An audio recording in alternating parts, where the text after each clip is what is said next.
Bon matin, bienvenue à l'Église évangélique baptiste de Alma. Nous sommes encore une fois ce matin en ligne pour le culte. Puis, on va demeurer comme ça pour un bout de temps. Mais pour commencer, on va remettre le culte entre les mains de notre bon Papa Céleste, notre Seigneur. Alors, prions. Oui, Père éternel, merci Seigneur de t'appartenir. Merci Seigneur d'être avec nous à chaque instant, Seigneur. Malgré, Seigneur, la situation présentement pandémique et tout, Seigneur, tu prends soin de chacun de nous.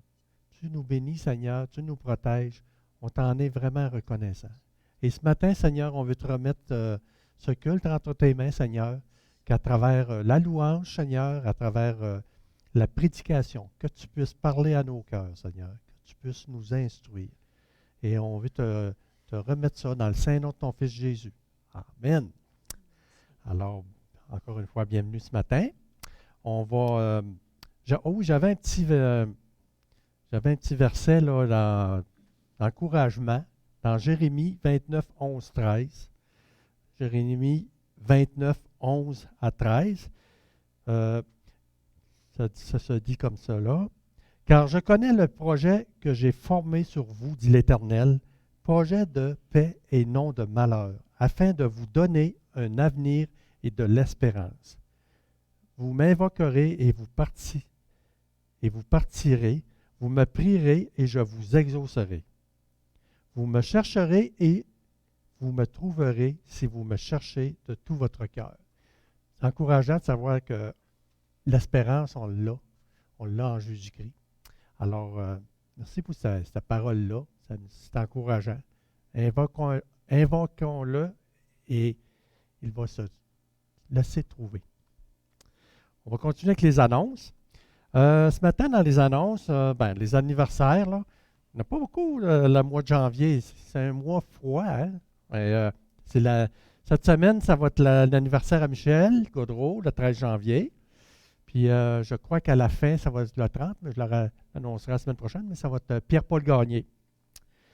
Ensuite, dans les annonces, ne pas oublier qu'après le culte, il y aura un Zoom à 11 heures. Et vous êtes tous invités à participer et à continuer peut-être la discussion ou ces choses-là à propos du culte et d'autres choses si ça vous intéresse. C'est intéressant. On a un bon temps fraternel ensemble après le culte sur le Zoom. Ensuite, n'oubliez pas l'infolette à chaque mois sur la page Facebook. On retrouve quand même un peu d'informations et tout, des nouvelles.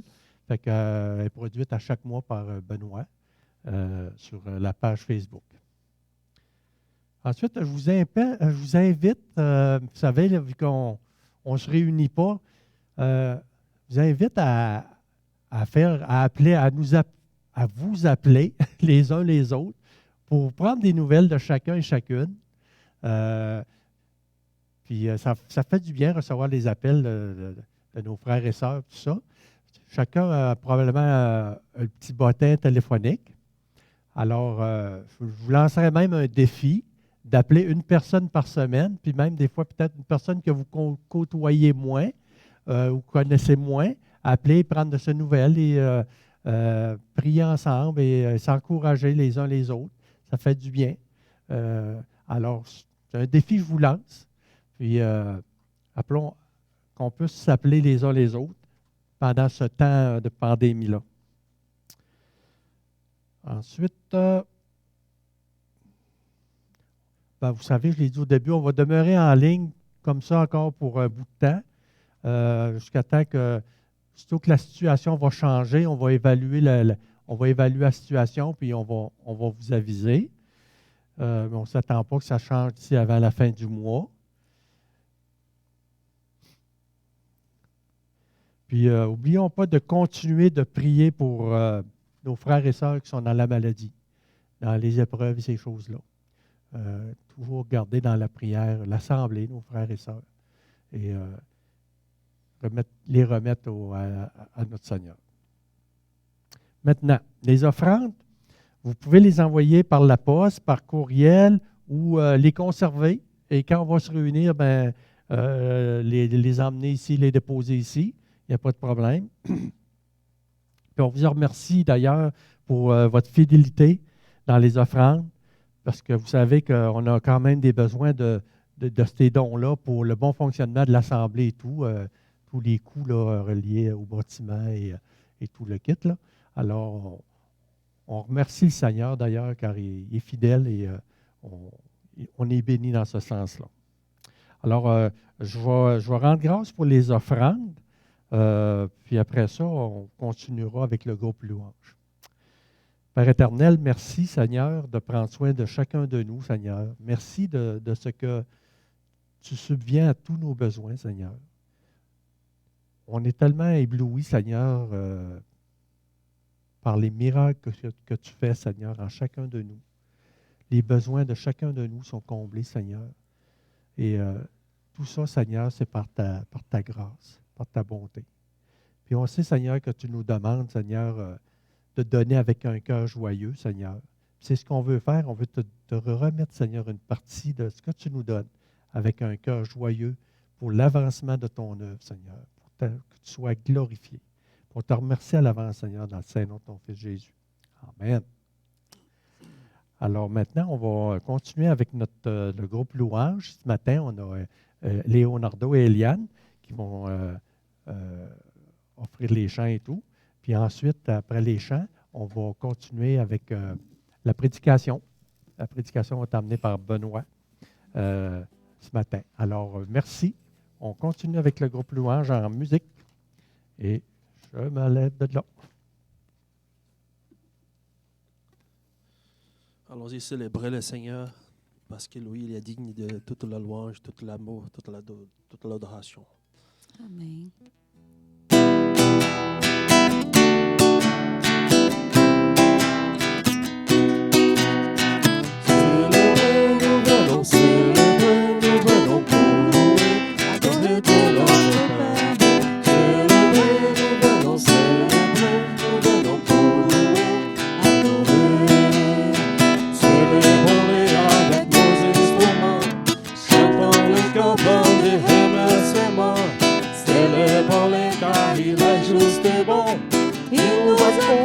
De bénédiction.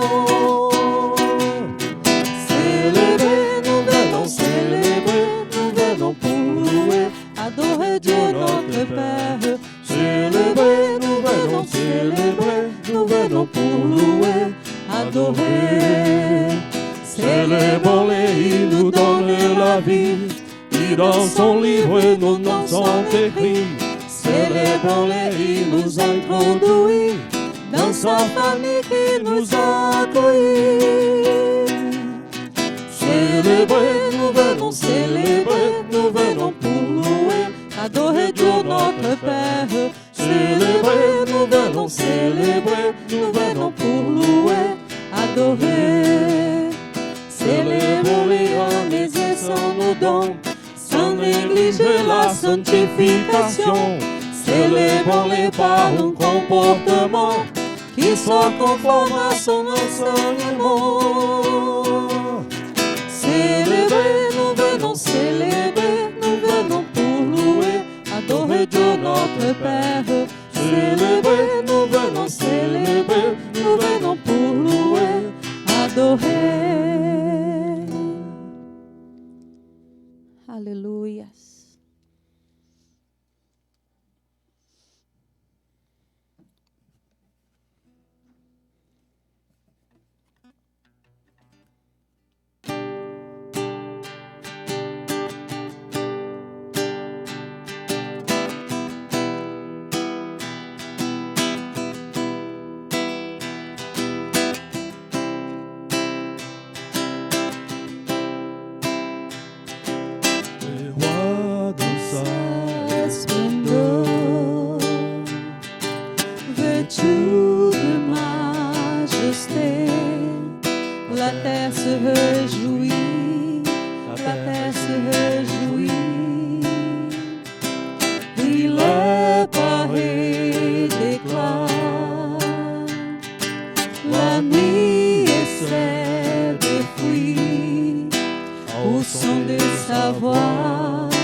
Commencement et fin, commencement et fin.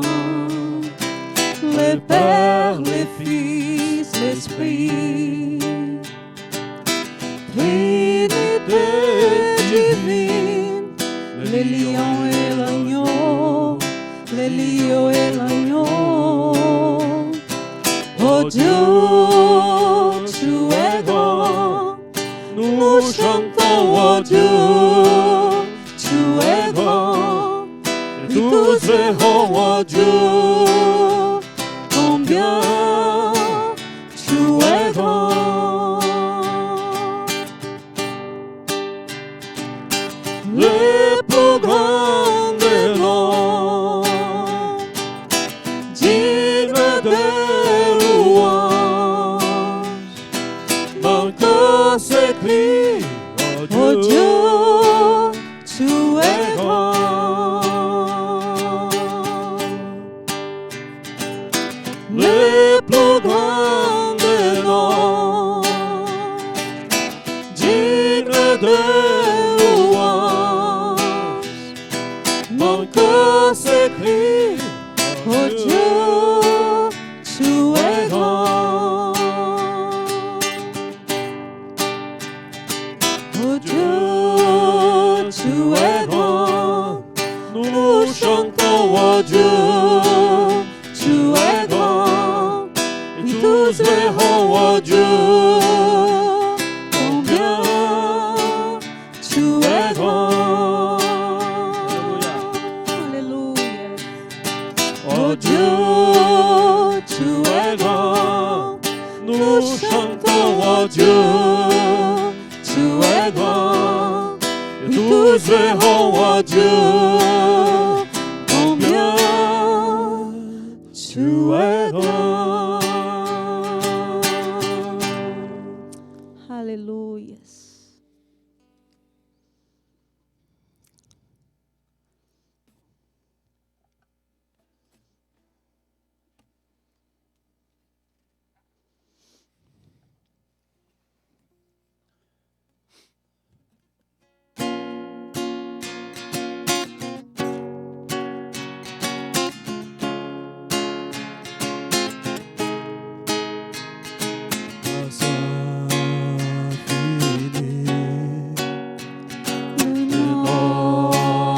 Notre Dieu, qui un jour m'a sauvé.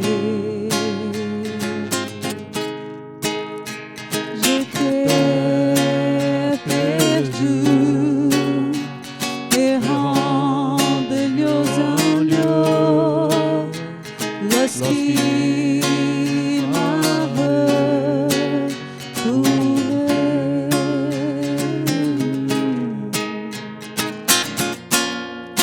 Alléluia, comme la pluie, ta grâce coule sur moi.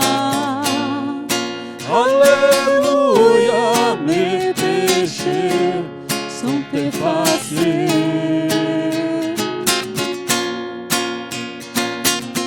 Alléluia. Adorez le Seigneur parce qu'il est digne.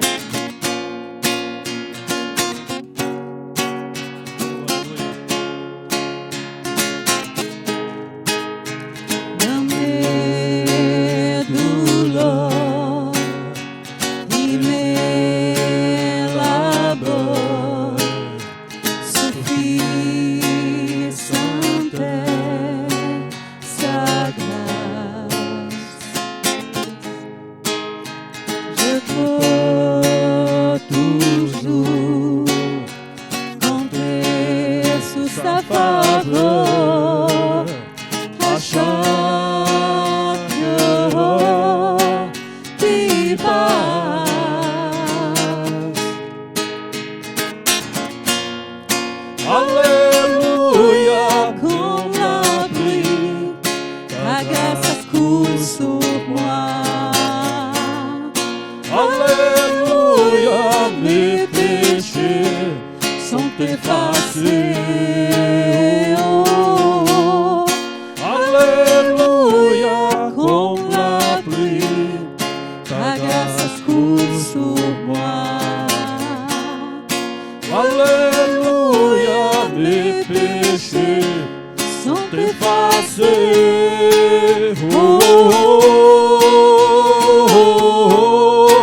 Chante Alléluia au Seigneur. Chante Alléluia au Seigneur. Chante Alléluia, chante Alléluia, chante Alléluia au Seigneur. Chante Alléluia au Seigneur. Chante Alléluia au Seigneur. Chante Alléluia, chante Alléluia, chante Alléluia au Seigneur. Chante Alléluia au Seigneur. Chante Alléluia au Seigneur. Chante Alléluia au Seigneur. Chante Alléluia. Chante Alléluia, chante Alléluia, Chante Alléluia au Seigneur. chante Alléluia au Seigneur. Chante Alléluia au Seigneur. Chante Alléluia au Seigneur. Chante Alléluia. Chante Alléluia, chante Alléluia, chante Alléluia, Seigneur.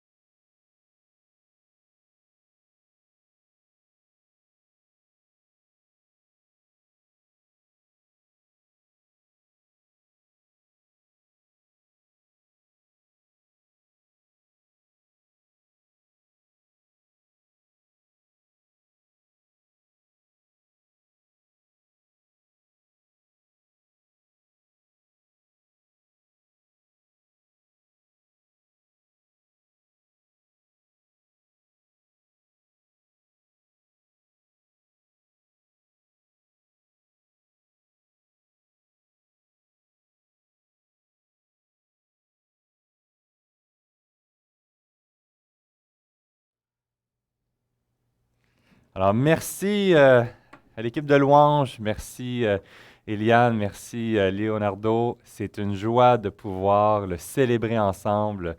Quelle joie d'avoir la technologie aussi, hein? Notre cœur, naturellement, c'est qu'on puisse tous se réunir ensemble. On voit les bienfaits que ça apporte de goûter l'aspect de l'Église locale. Ça passe à travers des relations les uns avec les autres, de pouvoir venir en communion avec notre bon Papa Céleste. Vous savez, hein, l'Église n'est pas fermée. J'aime pas cette expression-là de dire que le dimanche matin, on ne peut pas se réunir au bâtiment, donc on ferme l'Église. L'Église, c'est plus que juste la réunion du dimanche matin, une réunion dans la semaine où on va se réunir en soi. C'est bien plus que ça. C'est la famille de Dieu qui va pouvoir vivre ces relations-là autrement. L'Église s'est exprimée de plein de façons différentes et on voit des principes dans les Écritures qui nous appellent à chercher à le vivre. Authenticité, avec piété, avec cette idée de crainte aussi, avec cet amour sacrificiel les uns avec les autres, avec cette fondation qui repose sur notre bon Papa Céleste, qui est accessible avec l'œuvre de Christ à la croix. Et comment on le vit concrètement? Eh bien, aujourd'hui, on le voit dans cette période, on va l'expérimenter un peu différemment. On utilise, et cette époque dans laquelle on est, c'est une exhortation à toi qui écoutes ce vidéo pour qu'on puisse chercher à le vivre et à s'adapter, en quelque sorte. On parle de 3 méthodes, moyens d'action que dans l'Église d'Alma, on veut vivre l'Église ensemble, l'Église locale. Le premier, c'est le service qui se donne en vidéo YouTube, qui est diffusé les dimanches matins à 9h30. Alors, je veux que vous l'écoutez promptement. Peut-être que c'est dans la semaine, peut-être que c'est rendu mercredi, jeudi ou vendredi. Sache qu'on encourage de pouvoir se réunir chacun le matin vers 9h30, 9h30 à 10h30, et de s'asseoir en famille. Les enfants qui courent peut-être autour de vous à la maison, c'est pas grave, il n'y a pas de stress, mais de pouvoir venir prendre un temps dans la parole, de pouvoir louer le Seigneur et, malgré la distance, d'utiliser cette technologie-là. Alors, premier moyen d'action dans cet enseignement, de pouvoir vivre cet aspect de venir se ressourcer ensemble malgré la distance. Ensuite, ça ne termine pas là, c'est juste une partie. Parce que l'autre moyen qu'on a mis en action, comme notre frère Gaston l'a si bien dit au début, mais c'est le fameux Zoom qui va avoir lieu tout de suite après cet enseignement-là. Alors, on est à la maison, on visionne, on loue le Seigneur de la maison, vous pouvez chanter haut et fort, vous pouvez fausser, ça ne dérange pas, il n'y a personne qui vous entend. Et par la suite, à 11h, on se rejoint sur le Zoom. Vous avez reçu le lien par courriel. Notre frère Yves l'envoie et il va l'envoyer encore tantôt. Là. Je vais lui dire si c'est correct. On peut-tu le renvoyer à nouveau? Le lien Zoom, yes, super. Alors, vous allez recevoir ce matin, dimanche matin, le lien par courriel, le Zoom pour vous joindre à 11h. C'est un petit temps, c'est 30 à 45 minutes maximum. Et cet objectif, c'est de pouvoir avoir ce temps de communion. Là, on se voit, on peut apprendre des nouvelles, comment on peut prier les uns pour les autres. Et c'est un 45 minutes vraiment relationnel. Des fois, il y a un défi qui est lancé. Notre frère Frank Danbrook a lancé un défi la semaine dernière. On va pouvoir partager cette semaine, aujourd'hui, sur le retour de ce défi-là. Et on va pouvoir faire un tour de Zoom les uns les autres. Ensuite, troisième moyen d'action, eh bien, à travers les groupes vie. Les groupes vie continuent. Ils se font en mode virtuel, le Zoom. Si tu n'as pas Internet, tu peux te rejoindre avec ton téléphone et participer en attendant et échanger par téléphone. Et on veut aller une étape plus loin. On approfondit un peu plus nos relations, c'est un peu plus personnel, et on va creuser les Écritures et poser des questions qui seraient plus difficiles dans le cadre du dimanche matin. Surtout, vu qu'on est en YouTube, alors on ne vous attend pas si vous parlez de la maison. Mais là, dans le groupe vie, on peut vous entendre et là, on a cette profondeur qu'on va aller retrouver. Alors, 3 moyens d'action que l'Église d'Alma veut vivre l'Église dans nos relations, dans nos temps d'intercession, dans nos temps de l'étude et approfondir la parole. Et c'est un défi que je veux te lancer à toi, à considérer de pouvoir réserver ça dans ton horaire le dimanche matin, 9h30 sur YouTube, après Zoom à 11h, et de te joindre à l'un des 3 groupes vie, mercredi soir ou le jeudi matin ou le dimanche soir. Alors, c'est ce que je veux t'encourager à considérer. Je vais arrêter là, mais on va en reparler dans les prochaines semaines. Tu as des questions, quoi que ce soit, contacte une des personnes. Tu peux m'appeler mon frère Gaston, notre frère Yves, Rénal, ça fera plaisir de pouvoir t'accompagner à ce niveau-là. Aujourd'hui, on se lance dans la série de l'Évangile selon Luc. Vous savez, on est là depuis cet automne et Dieu voulant, on va se rendre jusqu'en juin. On va faire ce survol chapitre par chapitre. Il y a beaucoup de matière, il y a beaucoup d'informations, il y a des choses qu'on a envie de s'attarder encore plus. Et c'est excellent. Si tu vois que tu as envie de décortiquer encore plus une section, puis qu'on aurait pu prendre plus de temps le dimanche matin, eh bien, tu peux prendre l'occasion dans ton groupe vie pour poser des questions ou dans tes temps dans la parole en soi.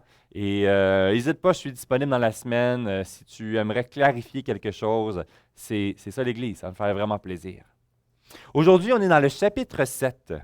Et ce chapitre ici est un élément vraiment intéressant.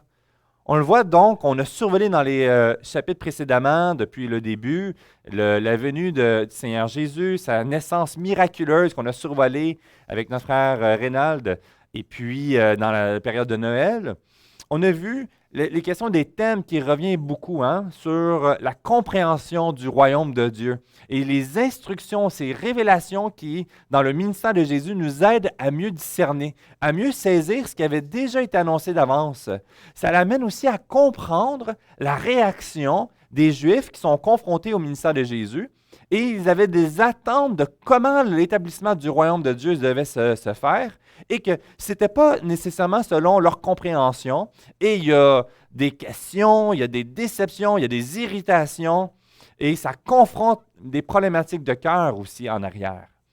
Alors, on voit dans ce ministère, Luc, qui est, on l'a dit, dans l'introduction, qui est médecin, qui est aussi l'aspect de berger, enseignant, et aussi d'historien, avec ce désir d'instruire, avec ce qu'il a observé, de ce qu'il a entendu dans son étude avec les témoins oculaires, de nous le rendre le plus exact possible. Et dans cette période du chapitre 7 du ministère de Jésus, on voit donc cette confirmation, on voit encore des histoires de son ministère incroyable à travers les miracles, les guérisons. On voit ici, vous savez, dans le début du chapitre 7, et je ne le lirai pas parce que le chapitre est trop long, mais ça commence par la guérison d'un serviteur d'un centenier. Et c'est une histoire incroyable qu'on voit de la façon que le Seigneur Jésus a autorité sur toutes choses, sur la vie, sur la santé, sur les esprits démoniaques, sur la création, sur les tempêtes et sur la vie même. Et ce qu'on découvre par la suite avec la résurrection du fils de la veuve, versets 11 à 17. Il se passe des choses incroyables dans son ministère. Des gens sont témoins à la foule, à la masse. Nous, on voit, on le lit 2000 ans plus tard. Mais les gens sur place en étaient témoins, ils le voyaient. Et les gens le partageaient. Et les gens en étaient tellement déstabilisés, émerveillés ou apeurés par la situation que les nouvelles faisaient le tour de la région. Ça se propageait. Qui est cet homme? Est-ce le Messie? Regardez ce prophète, qu'il accomplit de grandes choses. Et on le voit ici, ça va se rendre jusqu'à Jean le Baptiste. On a parlé de Jean le Baptiste au chapitre 3 et on va s'attarder aujourd'hui dans ce chapitre 7, dans un moment bien particulier du ministère de Jean le Baptiste. On va lire ensemble cette petite section, les versets 18 à 23. On va déjà à l'écran, merci Michel. Jean fut informé de toutes ces choses par ses disciples. Il en appela 2 et les envoya vers Jésus pour leur dire, « Es-tu celui qui doit venir ou devons-nous en attendre un autre? » Arrivés auprès de Jésus, ils dirent, « Jean-Baptiste nous a envoyés vers toi pour dire, « Es-tu celui qui doit venir ou devons-nous en attendre un autre? » Alors même, Jésus guérit plusieurs malades, plusieurs personnes de leur maladie, d'infirmité, d'esprits malins, les rendit la vue à plusieurs aveugles. Il leur répondit, « Allez rapporter à Jean ce que vous avez vu et entendu. Les aveugles voient, les boiteux marchent, les lépreux sont purifiés, les sourds entendent, les morts ressuscitent. La bonne nouvelle est annoncée aux pauvres. Heureux celui pour qui je ne serai pas une occasion de chute. » Prions sur ça. Seigneur Dieu, aujourd'hui, on veut s'arrêter dans ce passage et cette instruction qui va en découler de Jésus peut sembler compliquée à saisir. Mais il y a une vérité centrale. La grandeur de ton œuvre, la grandeur de ta personne qui change des vies, qui apaise nos âmes qui peuvent être éprouvées, qui peut peut-être vivre dans le doute et le découragement. Et tu es le rocher sur lequel nous pouvons nous appuyer. Il y a un message d'espoir. Une grande nouvelle a été accomplie. Et nous pouvons nous abandonner auprès de toi. Seigneur, ce matin, glorifie-toi. Accompagne-nous à saisir ce passage et à pouvoir nous l'approprier pour notre propre vie. À travers les découragements de Jean le Baptiste, a été un message d'encouragement et d'espoir. Et c'est ce même message que nous avons besoin d'entendre encore aujourd'hui. Toi seul, glorifie-toi. Amen. Qu'est-ce qui se passe présentement? Et la section qui va suivre par la suite, le verset 24-35, est justement une instruction pour pouvoir clarifier, s'assurer qu'il n'y a pas de malentendu dans ce qui se produit présentement. Jean le Baptiste est en prison depuis probablement quelques mois. On l'a vu dans le chapitre 3, quand on a parlé de Jean le Baptiste, qu'un court ministère et qu'il a passé autant de temps à accomplir son ministère qu'il va passer en prison. Il va passer dans un temps complet d'1 an en prison et on connaît la fin, il va se faire couper la tête, mis à mort pour avoir confronté le péché. Ici, dans cette période de prison, vous savez, les prisons, c'est loin de là, ce n'est pas la réalité de nos prisons d'aujourd'hui. Il n'y a pas d'allocation, il n'y a pas de gym, il y a les repas, je ne sais pas c'est quoi la qualité des cuisiniers et des repas qui se faisaient à l'époque, mais je doute qu'on peut faire une comparaison entre les prisons d'aujourd'hui et ceux de l'époque. Je ne pense pas qu'il y avait toutes les ressources de réinsertion sociale, d'accompagnement. Je ne pense pas qu'il y avait d'aumôniers avec les ressources gouvernementales pour accompagner, pour aider avec la santé en soi. Je me demande à quoi ressemblaient les douches, et je ne veux pas trop savoir à quoi ressemblaient les douches, mais certainement qu'il n'y a rien de comparable à aujourd'hui. Il est enfermé. Lui, qu'il ne fait que servir le Seigneur le plus fidèlement possible. Et on le voit qu'il entend que la nouvelle se rend du ministère de Jésus. Et la question qu'il pose, es-tu vraiment celui qu'on doit attendre ou on doit en attendre un autre? Jésus répond à ces questions et aussi vient briser toute remise en question de la crédibilité de Jean le Baptiste. Dans les versets 24 à 35, on peut le voir, cette clarification. Elle peut être difficile à saisir lorsqu'on le lit pour la première fois et on va le survoler ensemble.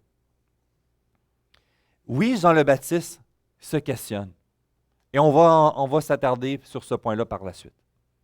Mais le verset 24 à 35, Jésus s'assure et va tout de suite dissiper les doutes, les questionnements, les remises en question des gens qui ont été témoins du doute de Jean le Baptiste, ou même témoins de son fin de ministère en prison.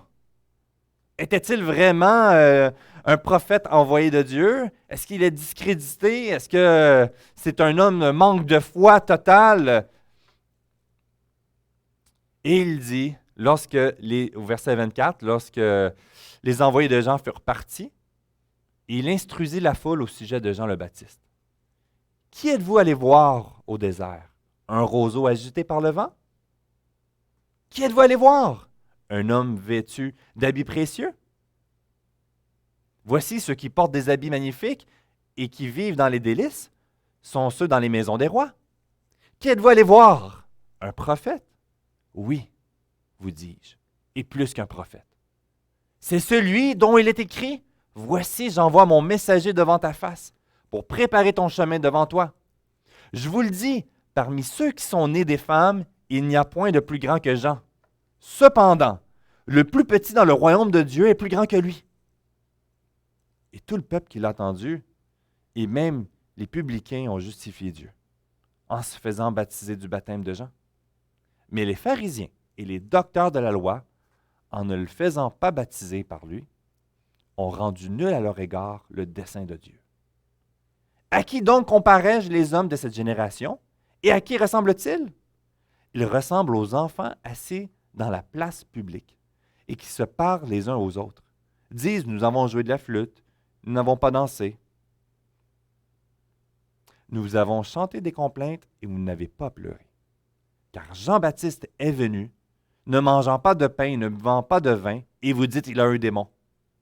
Le Fils de l'homme est venu, mangeant et buvant, et vous dites, c'est un mangeur et un buveur, un ami des publicains et des gens de mauvaise vie.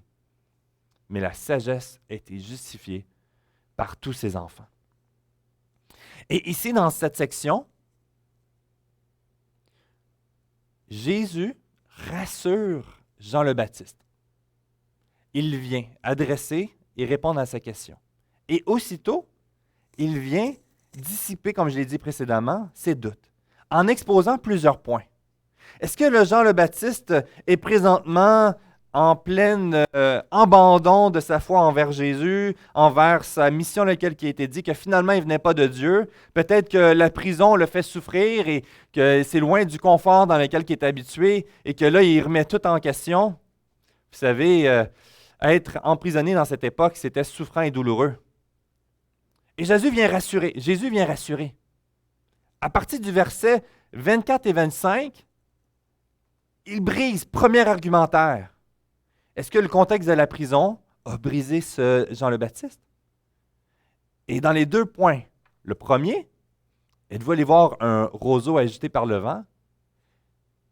Est-ce que le témoignage de Jean le Baptiste démontre que c'est un homme qui était fragile et qui était inconséquent, ou au contraire, il a maintenu fidèlement ce que le Seigneur lui avait confié comme ministère? Certainement, c'est de la rhétorique. Jésus pose ces questions en mettant en évidence la réponse. C'est évident que lorsque tu regardes le ministère de Jean le Baptiste, il a confronté les hypocrites, les chefs religieux,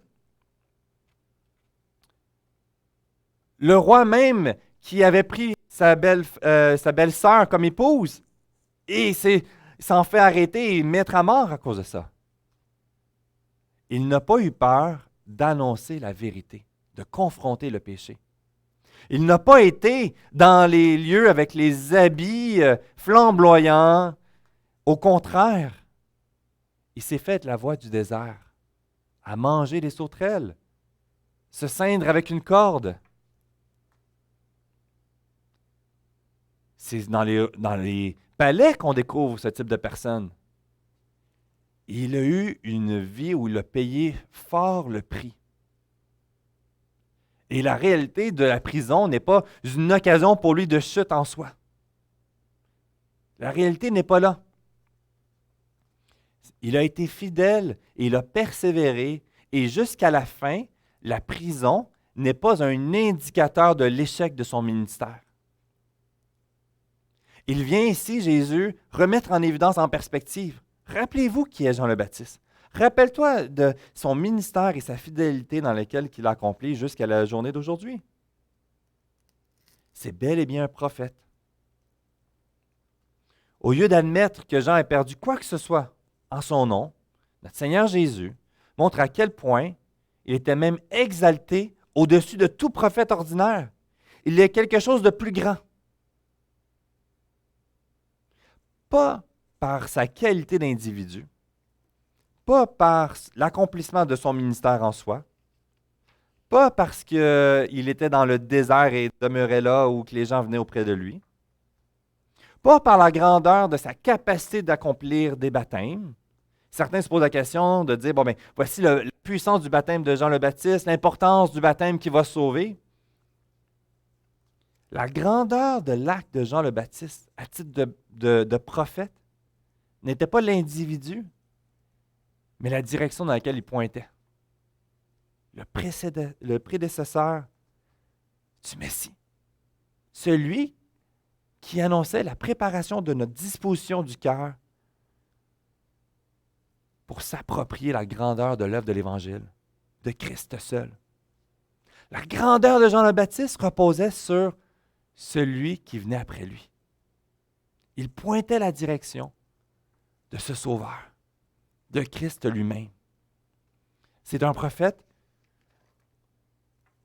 inégalé, le plus grand parmi tous, parce qu'il pointait la plus grande nouvelle inimaginable que l'humanité ne pouvait jamais recevoir. Christ et Christ seul.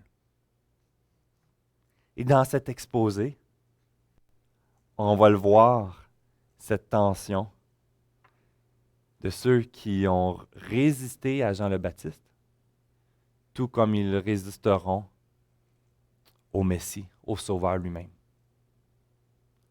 Et ça va mettre un contraste, une tranchée entre ceux qui vont s'abandonner et reconnaître l'œuvre de l'importance de la prédisposition du cœur annoncée par Jean le Baptiste et reconnaître la grandeur de l'Évangile, de ce que Christ a accompli pour chacun d'entre nous. Ici, on aborde un concept qui est très important. Le fameux doute de Jean le Baptiste. Est-ce que ça le disqualifie? Est-ce que c'est similaire à ceux qu'on voit qui remettent en question le message de Jésus, de Jean le Baptiste, les chefs religieux qu'on voit, hein, qui ont refusé de passer par les eaux du baptême, les pharisiens et les docteurs, verset 30. Et je m'attardais sur ce point-là bien particulier. Il est important de saisir cette réalité et de discerner la distinction entre le doute de l'incrédulité. C'est deux choses séparées à ne pas confondre. Oui, Jean le Baptiste a passé par une période de doute. Était-ce parce qu'il avait hâte de voir cette libération militaire, politique, de voir l'établissement du royaume maintenant, puis que ça ne se produit pas, et qu'est-ce qui se passe exactement? Quels étaient tous les détails du doute de Jean le Baptiste? Il ne l'a pas exposé. Et Jésus ne reprend pas avec sévérité Jean le Baptiste à ce niveau-là. Qu'est-ce qu'il fait? Il vient répondre pour le rassurer, pour le ramener en référence avec Malachie sur ce que le prophète avant lui avait été annoncé d'avance. Oui, Jésus est bien le Messie. Ne doute pas. Aie confiance. Est-ce que le fait qu'il a douté était un manque de sa foi et qu'il devait en avoir honte? Est-ce que ça faisait de lui qu'il ne méritait plus d'être annoncé comme le prophète? Loin de là, puis on vient de voir l'exposé que Jésus va faire pour casser ça. Ici, le théologien Os Guinness nous dit « Le doute n'est pas l'opposé de la foi, mais il n'est pas non plus un synonyme d'incrédulité. Le doute est un état intermédiaire de la suspension entre la foi et l'incrédulité. L'incrédulité se définit comme un état arrêté dans le refus de croire, tandis que le doute se voit plutôt comme un état flou qui rend confus une compréhension théologique. Par exemple, ici, Jean le Baptiste est confus dans sa compréhension du retour,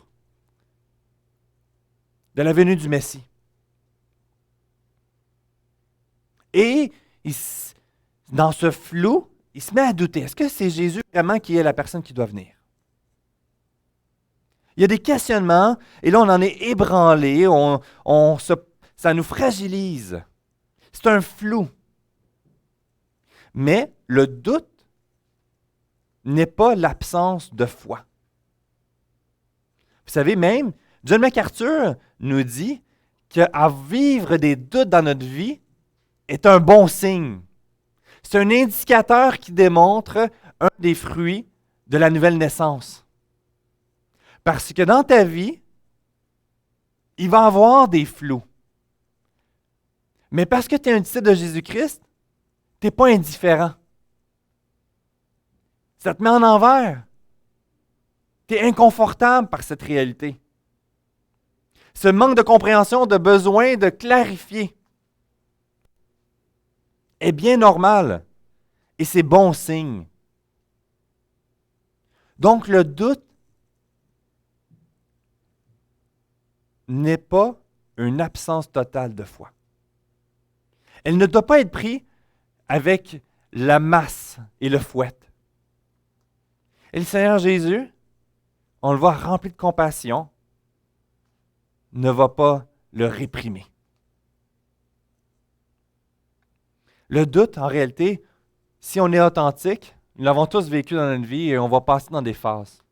Dans la préparation du baptême, souvent, je vois l'une des points qui est une résistance à passer par les eaux du baptême, c'est surtout dans les deuxièmes générations, pour ceux qui ont grandi dans un foyer chrétien, c'est est-ce que je suis vraiment sauvé? Est-ce que c'est la foi de mes parents? Il y a ces doutes-là, il y a ces craintes qui ont peur de passer par les eaux du baptême. Et je trouve ça tellement bien parce que tu vois le désir profond d'être intègre dans la démarche de passer par les eaux du baptême devant le Seigneur, devant l'Assemblée. De vouloir être sûr que c'est vraiment des motifs et que la profession de foi était authentique. C'est important de se poser ces questions-là. C'est important de les reconnaître. C'est important d'avoir des contextes où on peut l'exposer dans notre vie. Qu'on peut l'exposer avec des gens de confiance. Qu'on ne sera pas écrasé et mis avec l'étiquette de mépris. Voici, cette personne-là n'a pas de foi. Voici, cette personne-là est charnelle, elle n'est pas spirituelle. Voyons! C'est pas ça. L'un des objectifs de vivre les groupes vie, c'est de pouvoir justement partager et d'être accueilli. Ce n'est pas l'incrédulité. Mais les doutes doivent être adressés. Parce qu'on n'est pas appelé à vivre et à demeurer dans le doute. Et à ce moment-là, ici, Jean le Baptiste est un excellent modèle. Qu'est-ce qu'il a fait en étant confronté à son doute? Est-ce qu'il l'a conservé pour lui? Est-ce qu'il l'a laissé se développer de plus en plus, à le faire devenir une incrédulité pour dire « Jésus n'est pas le Messie ». Il a pris de ses disciples et les a envoyés directement vers le Seigneur Jésus. Et il a posé sa question. Hey, ça met un aspect vulnérable. Les gens autour de lui ont entendu la question de Jean le Baptiste. Et il reconnaît. Oui, besoin d'adresser ce qu'il lutte dans son esprit. Jésus est la personne à laquelle nous devons nous tourner lorsque nous luttons dans nos doutes, dans nos découragements. Qu'il puisse renouveler notre intelligence, affirmer notre foi, se révéler puissamment dans notre vie. Il est vivant. Il répond à nos prières. Lorsqu'on est dans les moments de fossé puis qu'on ne voit plus autour de nous, puis Seigneur, est-ce que je dois encore avancer? Tout s'écroule au-devant de moi. Eh bien, j'ai besoin encore plus de toi, Seigneur. De goûter ta grâce dans ma vie. Interviens, je t'en supplie. On a besoin de Christ. Ne laissons pas notre orgueil nous berner, de vouloir cacher ses doutes. Les doutes doivent être adressés et non réprimés. Laisser le doute dans notre vie et ne pas l'adresser peut nous amener à l'incrédulité. On voit des témoignages de personnes qui ont eu un ministère, qui ont servi Dieu, qui ont eu des conférences. Certains, là, il y a un impact à travers l'Amérique au complet, international. Et du jour au lendemain, Dieu n'existe pas. Qu'est-ce qui est arrivé? Finalement, je ne suis plus d'accord à ce que la Bible le dit. Ils ont laissé gruger, développer ce doute qui était présent depuis fort longtemps. En négligeant. Parce que vous savez, c'est quand on se pense fort qu'on tombe. C'est à ce moment-là qu'on est réellement faible. Et Jésus, on le voit le contraste dans cette instruction, dans ce témoignage et l'accompagnement de Jean le Baptiste, de le rassurer et de revenir sur la fondation de ce que la parole a été dit, de ce qui a été annoncé par les prophètes dans Malachie. Rassure et clarifie le doute de Jean le Baptiste. clarifie sa crédibilité devant tous et condamne les incrédules.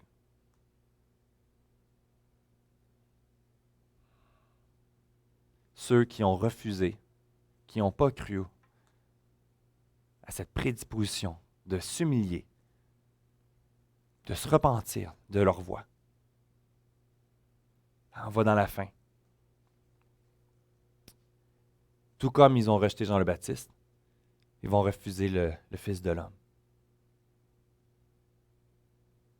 Tout comme ici dans la pécheresse pardonnée, dans la suite avec le pharisien qui invite Jésus, puis tu vois la femme de mauvaise vie, et c'est elle qui aura ses péchés pardonnés, parce qu'elle va s'abandonner dans ses mains. Mais si tu restes, ce n'est pas tes actes religieux qui te sauvent. Ton incrédulité à t'humilier, à t'abaisser et à t'abandonner entièrement entre les mains de Christ seul serait un sujet de condamnation éternelle.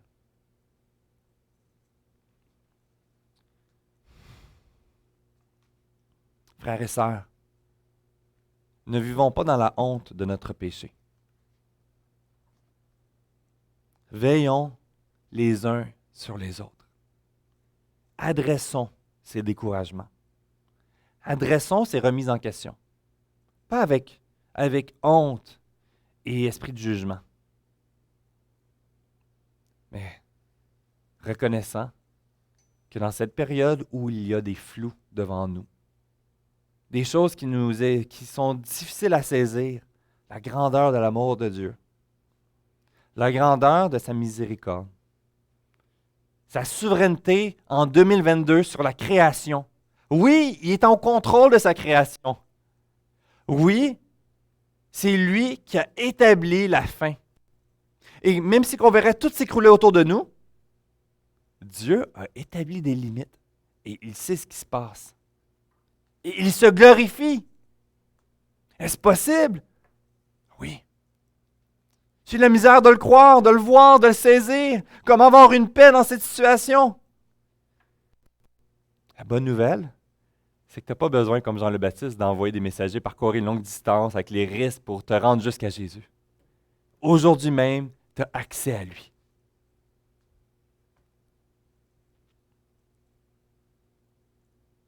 Élève-toi à voix auprès de lui. Crie auprès de ton Papa céleste.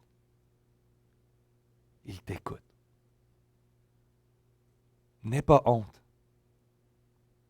Parce que ce n'est pas une question de mérite. C'est une grâce que Dieu fait. De prendre plaisir à entendre notre voix imparfaite, fragile, remplie de questionnements, d'insécurité, de doutes. Seigneur, sois mon rocher.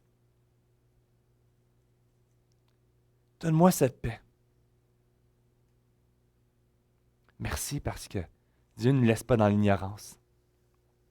Il nous a transmis et a protégé la parole dans laquelle nous pouvons nous appuyer aujourd'hui et chercher réconfort, vérité, sagesse, fondation. Et comme dans la réponse de Jésus, il revient toujours avec « Voici ce qui a été dit. Rappelle-toi. Rappelle-toi ce qui a été dit. » Et c'est ce qui est en train de s'accomplir présentement. Je suis à l'œuvre. Wow, Seigneur Dieu! Alléluia!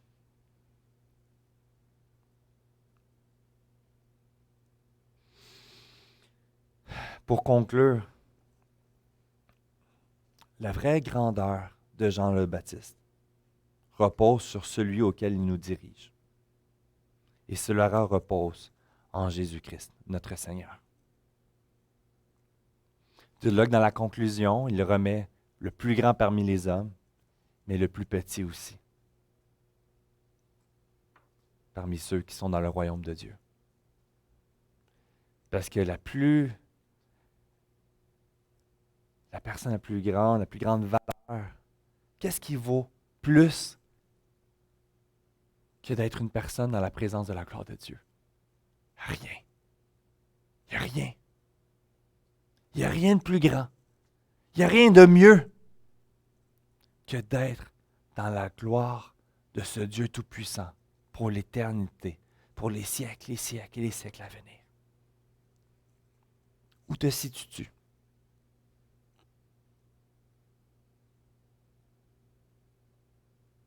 Ne laisse pas le doute se transformer en incrédulité. Adresse-les. Si tu remets en question que tu es indifférent à cet appel irrésistible, c'est la voie de la perdition. Arrête-toi.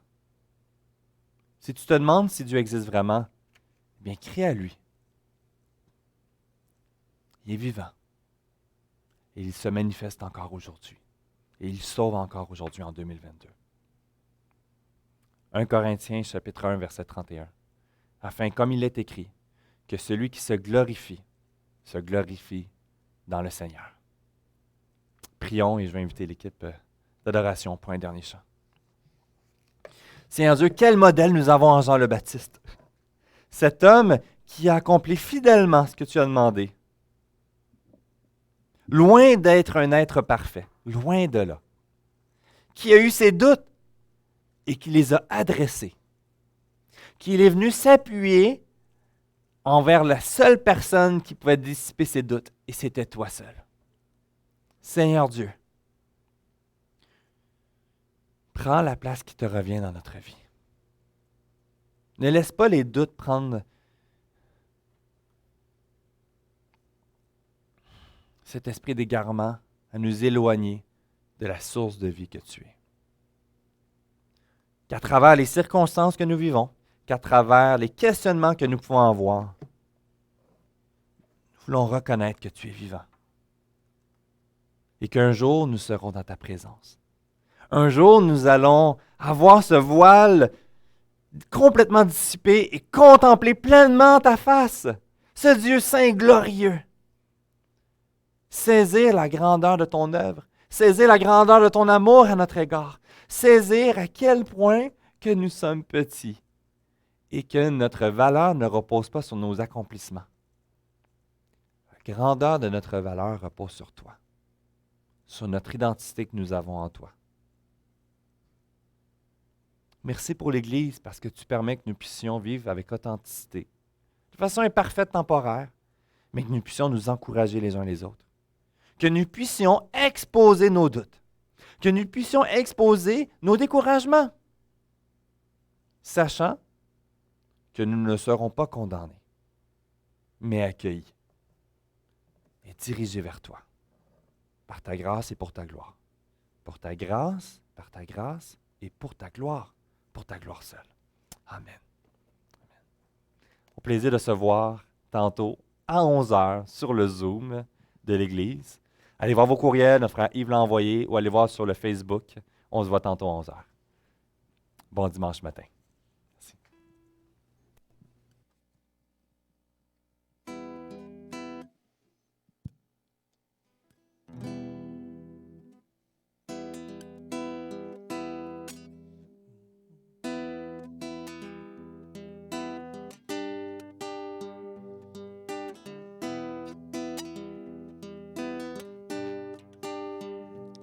J'étais brisé, vide et sans espoir. Ta grâce m'a trouvé, m'a restauré. Je n'ai rien à moi, mais tel que je suis, tu me libères, tu me libères. Grâce infinie de notre Dieu qui un jour m'a sauvé. Oh, j'allais de lieu en lieu quand tu m'as trouvé. Et maintenant je vois l'amour, la grâce dans tes yeux, donnant ta vie pour moi. Mais ramenant de la mort à la vie.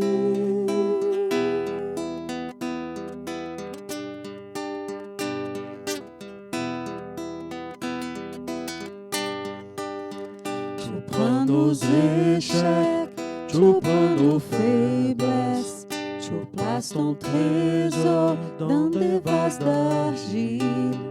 Oh, prends mon cœur, Père, je veux te servir pour que tous voient ta vie en moi. Grâce infinie de notre Dieu qui un jour m'a sauvé. Oh, oh, j'allais de lieu en lieu quand tu m'as retrouvé. Et maintenant je vois l'amour, la grâce dans tes yeux, dans la vie pour moi. Mais ramenant de la mort à la vie.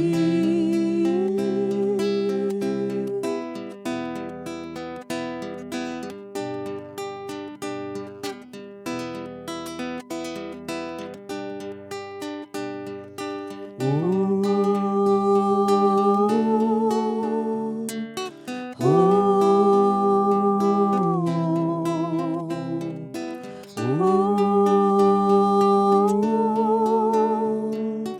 oh,